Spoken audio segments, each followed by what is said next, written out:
Selamat pagi buat teman-teman semua di rumah, yang ada di rumah atau di mana saja berada.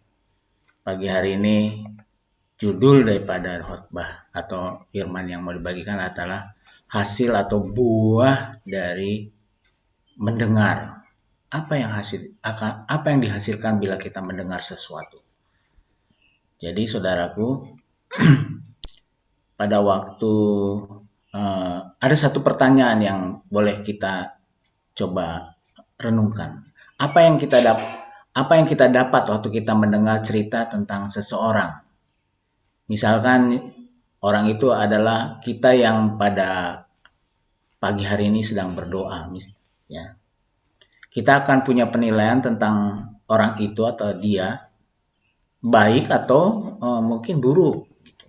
Bila dia baik, maka kita yang mendengarnya akan menjadi senang tentunya ya, untuk berkawan dengan dia. Tetapi kalau sebaliknya tidak baik, membuat kita menjadi tidak respect kepada orang itu. Mari saudaraku kita buka firman Tuhan Roma 10 ayat 17. Firmannya berkata gini, jadi iman timbul dari pendengaran dan pendengaran oleh firman Kristus.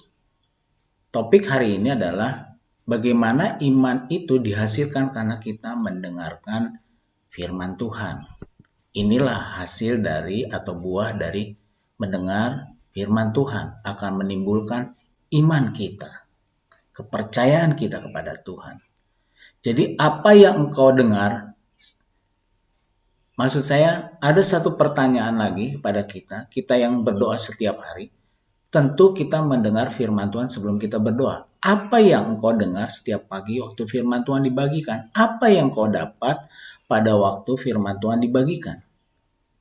Saya menemukan ada dua. Pertama, semakin dekat dengan Yesus karena Tuhan Yesus menawarkan solusi hidup. Kita di dalam pendengaran itu akan menemukan kasih Yesus. Kita menjadi yakin tentang kasih Bapa.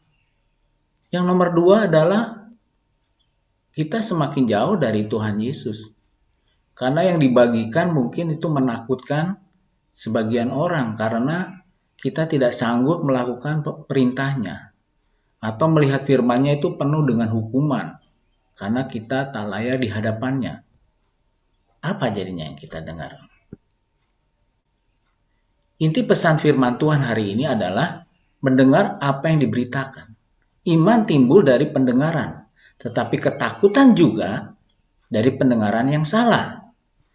Jika yang didengar dan ditangkap tentang Yesus adalah penghukuman saja atau akan penghukuman akan dosa-dosa kita, maka bagaimana kita bisa meraih pengampunan dari Tuhan Yesus?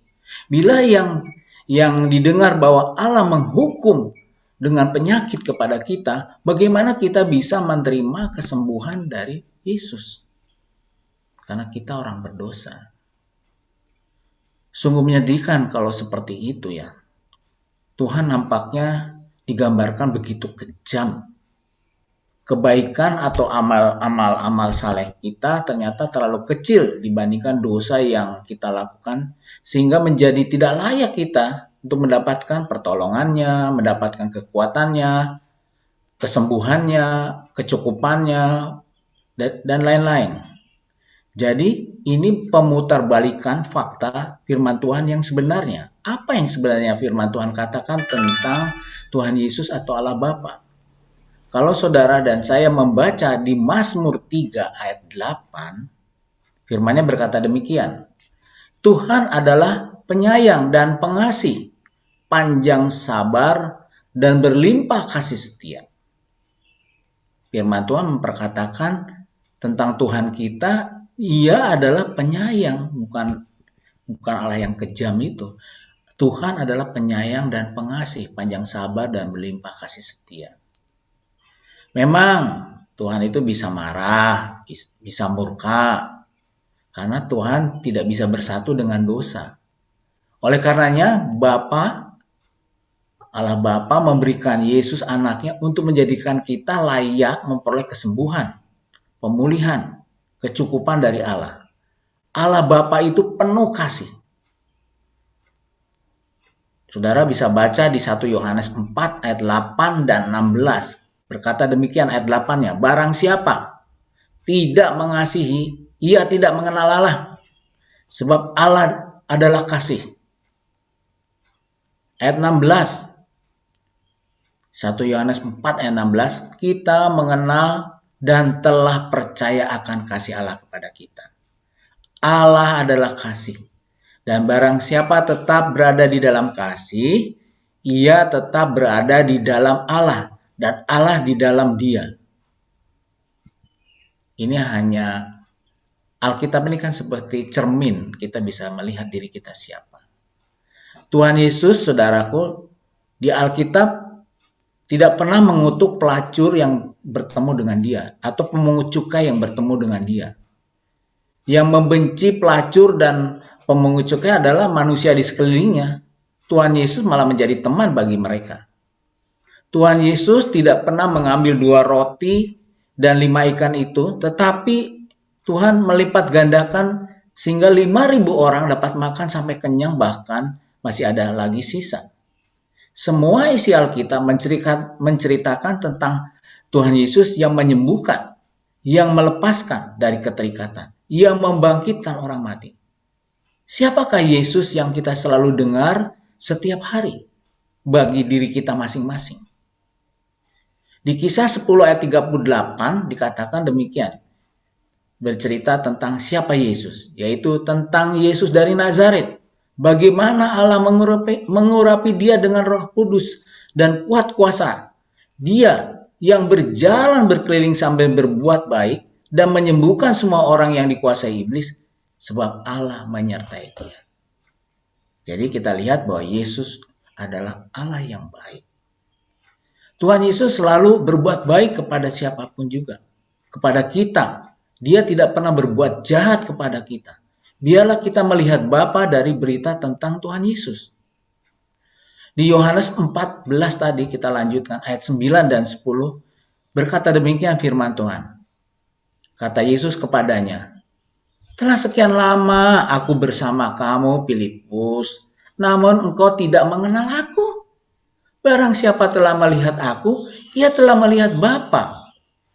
Bagaimana engkau berkata, tunjukkan Bapa itu kepada kami? Tidak percayakah engkau bahwa aku di dalam Bapa dan Bapa di dalam aku? Apa yang aku katakan kepadamu tidak aku katakan dari diriku sendiri, tetapi Bapa yang diam di dalam aku. Dialah yang mau melakukan pekerjaannya. Jadi kita ingin melihat seperti apa Yesus itu, dengarlah Injil itu. Bacalah Alkitabmu setiap hari. Bacalah Alkitab Anda setiap hari. Dengarkan khotbah tentang Yesus yang baik itu. Dia adalah kehendak Tuhan dalam tindakan.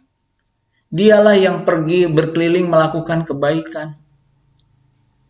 Dialah yang menyelamatkan orang berdosa. Yesus adalah yang membebaskan, yang menyembuhkan, yang memulihkan, menyediakan, membimbing, dan mencintai yang tidak dicintai. Itulah Yesus Tuhan kita. Pesannya hari ini, dengarlah firman Tuhan. Jangan sampai engkau terlewatkan tidak mendengar tentang Dia setiap hari. Mari kita berdoa.